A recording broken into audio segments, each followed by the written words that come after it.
Bismillahirrahmanirrahim. Assalamualaikum warahmatullahi wabarakatuh dan selamat sejahtera.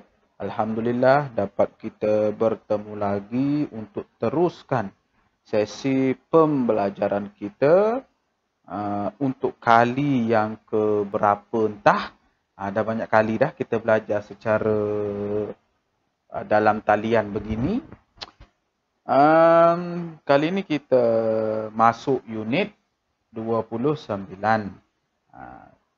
Penternakan moden. Seperti biasa, kita akan kemaskan kemahiran mendengar dan bertutur serta kemahiran membaca.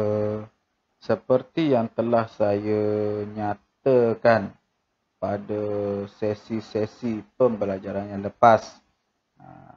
Kaedah yang saya gunakan ini, kaedah yang kita sedang laksanakan ini telah diubah suai, telah dimodified, diubah suai agar sesuai dengan cara kita belajar sekarang lah.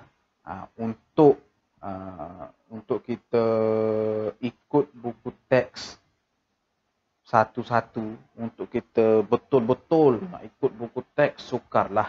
Sebab kita ada kekangan untuk belajar secara live atau secara langsung, guna Google Meet ke ataupun guna Zoom ke, Telegram ke, apa-apa je lah yang secara live tu. Sebab kalau saya laksanakan kaedah live macam tu, cara macam tu, tak ramai murid yang mampu menyertai ataupun join kelas online tu. Jadi saya kena fikir kaedah yang terbaik, cara yang terbaik agar ramai murid dapat belajar dalam apa jua keadaan.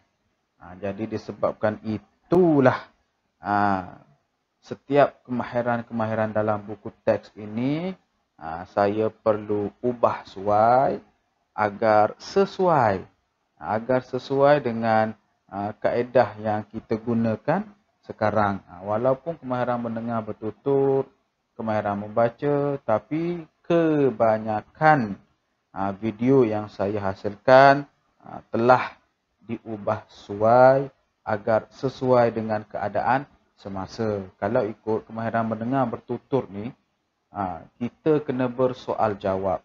Kamu kena banyak bercakap, kamu kena banyak bertanya, banyak respons. Itu sebenarnya. Kalau kemahiran membaca pula, kamu kena banyak membaca. Kemudian saya akan soal, kamu faham ke tidak apa yang kamu baca. Itu kalau kita nak ikut sebiji dalam buku teks. Tapi macam saya bagi tahu tadi, kaedah itu boleh dilaksanakan kalau kita belajar secara langsung. Maksudnya macam Google Meet lah, Google Meet ke, StreamYard ke. Kalau macam tu kita boleh buat. Kita boleh nak buat kemahiran bertutur, membaca. Tapi seperti yang saya bagi tahu, kalau guna kaedah itu, tak ramai murid yang boleh join, yang boleh sertai. Jadi saya harap kamu faham kenapa saya tidak gunakan kaedah secara langsung itu. Baik, itu sekadar mukaddimah lah bagi menjawab beberapa persoalan yang dilontarkan, yang ditujukan kepada saya. Jadi itulah jawapan saya. Baik, kembali semula ke matlamat asal kita. Okey. Pada akhir sesi pembelajaran nanti, kamu perlu jawab 3 soalan pemahaman berdasarkan maklumat bertajuk ikan keli lubuk rezeki. Dan yang kedua, kamu perlu jawab 3 soalan pemahaman maklumat yang bertajuk kenali kambing Jamna Pari. Jadi ada 2 bahan yang kita akan bincangkan, yang kita akan kupas. Berdasarkan 2 bahan ini, kamu perlu jawab 6 soalan pemahaman. 3 pada bahan pertama dan 3 pada bahan kedua. Jadi 6 sahaja soalan pemahaman. Terus ke muka surat 167. Dan kamu akan lihat ada satu maklumat bertajuk ikan keli lubuk rezeki. Ikan keli. Tak kenal ikan keli. Lubuk rezeki. Maksudnya kita gunakan ikan keli tu untuk dapatkan sumber keuangan. Itulah lebih kurang. Ikan keli lubuk rezeki. Baik. Ada 5 gambar di sini. Dan di bawah setiap gambar itu ada rangkai kata. Jadi cuba kita fikirkan, kita renungkan, tengok gambar, tengok rangkai kata yang disediakan tu, apa benda sebenarnya yang nak disampaikan oleh bahan ni, buku teks ni. Gambar pertama, ceramah penternakan ikan keli. Jadi jelaslah gambar yang pertama tu sebenarnya pihak sekolah. Sekolah mana ni? Tak pastilah. Pihak sekolah dia jemput seorang penceramah untuk menyampaikan maklumat, berkongsi ilmu berkaitan dengan penternakan ikan keli. Macam mana nak bela ikan keli. Jadi yang duduk dekat atas lantai tu semua murid. Jadi murid-murid ni pasang telinga. Dia pasang telinga untuk memahami apa yang disampaikan, dikongsikan oleh penceramah itu. Apakah maksud pasang telinga? Pasang telinga ni dengar dengan teliti, bagi tumpuan, dengar sebutir-sebutir, sebiji-sebiji apa yang disampaikan itu pasang telinga, bagi tumpuan lah. Kemudian yang kedua, ada gambar cikgu lah ni, wakil pihak sekolah menerima bungkusan plastik daripada penceramah tersebut. Penceramah tu dia bagi sebenarnya ada benih ikan keli dalam plastik itu. Kalau tengok secara kasar macam ni, sukarlah untuk nampak, tapi boleh agak kita boleh ramalkan, boleh agaklah apa yang disampaikan oleh penceramah tu. Dah dia ceramah tentang ikan keli, mestilah dia bagi kalau dalam bungkusan ada air macam tu, mestilah bagi benih ikan keli. Takkanlah dia bagi benih binatang lain. Tak logik lah, tak masuk akal. Ceramah tentang ikan keli, bagi benih ikan laga ke, ikan puyuh ke, tak kena lah. Baik. Rangkai kata dia, orang berbudi, kita berbahasa.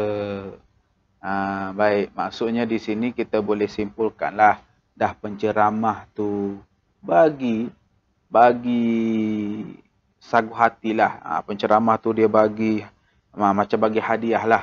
Kita berbahasa, maksudnya kita menerima dengan baik. Kita terima apa sahaja pemberian orang. Orang berbudi, kita berbahasa. Orang memberi, kita merasa. Okey. Seterusnya, yang ketiga, ada gambar murid. Murid tengah buat apa tu? Dia macam baling sesuatu lah. Dia punya rangkai kata tu, berbudi pada tanah. Baik. Berbudi pada tanah ni sebenarnya tak semestinya tanam pokok, tanam tanam pokok buah ke, tanam macam-macam jenis tanaman lah. Berbudi pada tanah tak semestinya kena tanam tumbuh-tumbuhan, pokok-pokok ke, sayur-sayur ke, tak semestinya. Berbudi pada tanah ni luas. Maksudnya, konsepnya luas. Jadi kalau kita bela ikan ataupun kita usahakan kita mengusahakan penternakan pelbagai jenis ikan yang kita perlu korek tanah, buat kolam, itu pun boleh dikategorikan sebagai berbudi pada tanah. Jadi jangan sempitkan fikiran kamu kalau berbudi pada tanah ni kena tanam. Tidak semestinya begitu. Berbudi pada tanah ni apa-apa aktiviti, apa-apa perusahaan yang menggunakan tanah lah. Macam ikan ni, dia bela ikan ni, nak bela ikan kena buat kolam lah. Kalau nak buat kolam simen ke, nak buat kolam tangki tu mungkin modal dia besar. Jadi nak jimat, panggil jentera berat, JCB, yang kamu sebut JCB tu, korek tanah, buat kolam sendiri.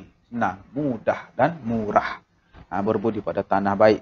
Sebenarnya murid itu dia baling makanan ikan. Kenapa dia baling makanan ikan tu? Kenapa dia baling dedak ikan tu? Apa tujuan murid-murid ni buat macam tu? Sebenarnya tengok gambar keempat. Sebenarnya dia nak tangkap ikan itu. Dia tak pancing. Dia tangkap guna jaring. Dia sauk macam tu je. Dia guna tu. Nampak gambar tu. Dia sauk je ikan. Maksudnya ada murid yang baling makanan ikan tu untuk umpan ikan tu. Apabila ikan tu nak makan umpan tu, dia timbul di permukaan. Nanti ada murid lain pergi sauk ikan tu. Jadi dia punya rangkai kata tu sepakat membawa berkat. Maksudnya ada murid yang baling umpan tu, yang umpan ikan. Ada murid yang tangkap, yang sauk ikan tu. Kerja sama. Lebih mudah lah. Kalau dia yang baling, dia yang umpan, dia yang tangkap, mungkin susah sikit nak tangkap ikan tu. Dah baling umpan, dah baling makanan, nak kena cari sauk pula. Masa cari sauk tu ikan dah kenyang dah makan umpan tu. Jadi perlu kerjasama dari banyak pihak lah untuk mudah nak tangkap ikan. Dan seterusnya gambar kelima, penternakan sumber rezeki. Kenapa? Rangkai kata tu dia cakap penternakan sumber rezeki. Kenapa? Sebab kalau kita menternak, tak kisahlah ternak binatang apa pun, ikan keli ke, ikan patin ke, ikan baung ke, apa lagi, ternak ayam ke, ternak macam-macam binatang lah yang boleh diternak. Sebenarnya kalau kita ternak itu, kita boleh jual, kita boleh komersialkan lah. Maksudnya kita boleh cari duit dengan cara begitu. Kita bela ayam, bela itik, kita boleh jual daging ayam, daging itik, telur ayam, telur itik, apa semua tu. Jadi itulah maksud rangkai kata penternakan sumber rezeki. Boleh kita cari rezeki dengan cara menternak. Tak kisahlah binatang apa. Baik. Di sebelah kanan itu ada 3 soalan pemahaman yang mana kamu perlu lengkapkan, kamu kena selesaikan, kamu kena fikirkan jawapan kepada ketiga-tiga soalan pemahaman tersebut. Jadi mudah je. Dengar balik penerangan penjelasan yang saya sampaikan, insya-Allah boleh jawablah kamu ketiga-tiga soalan ini. Seterusnya, muka surat 168. Pada muka surat ini ada satu teks bertajuk Kenali Kambing Jamna Pari. Kambing Jamna Pari. Satu jenis kambing yang boleh diternak, yang boleh dipelihara lah. Kambing ni ada banyak jenis. Salah satunya ni lah kambing Jamna Pari. Baik, seperti biasa, bila ada teks macam ni, baca, fahamkan apa yang disampaikan oleh teks. Dah faham apa semua, nak uji kamu faham ke tidak? Baik, di sebelah kanan itu ada 3 soalan pemahaman. Jadi, untuk jawab ketiga-tiga soalan pemahaman ini, kamu perlu faham dulu teks kenali kambing Jamna Pari. Jadi, teks ini pun tidaklah sukar untuk difahami. Mudah sahaja.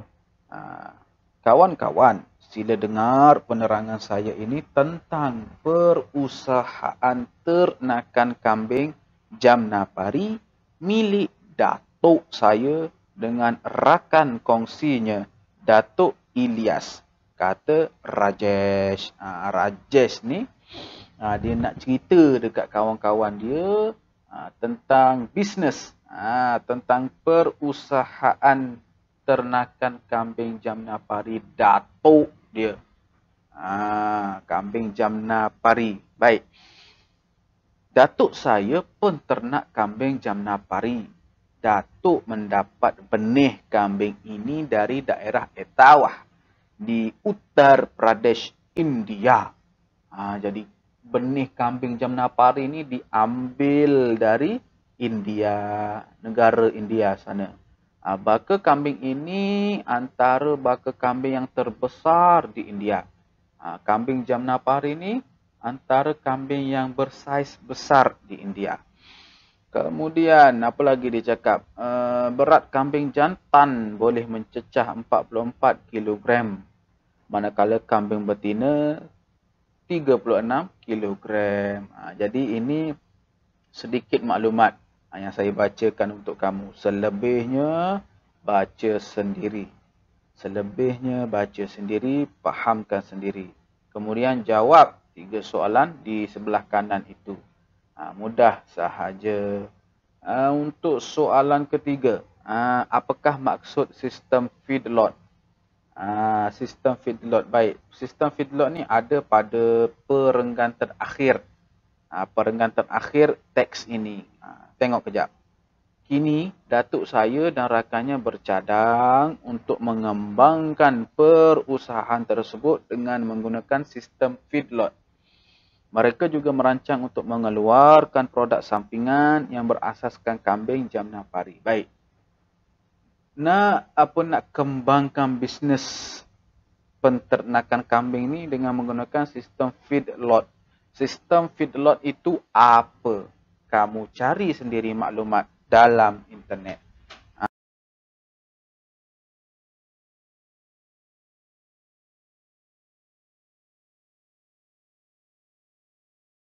Baik, itu saja untuk sesi pembelajaran kita kali ini. Jadi, ada 2 tugasan yang perlu kamu laksanakan, yang perlu kamu selesaikan. Yang pertama, lengkapkan atau jawab 3 soalan pemahaman pada bahan pertama.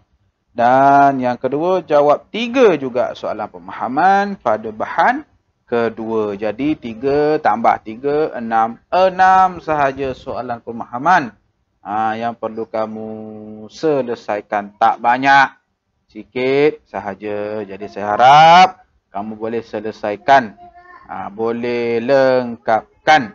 Sebab tugasannya tidaklah sukar. Jadi berjumpa lagi pada masa akan datang, insya-Allah. Assalamualaikum, selamat sejahtera, sekian, terima kasih.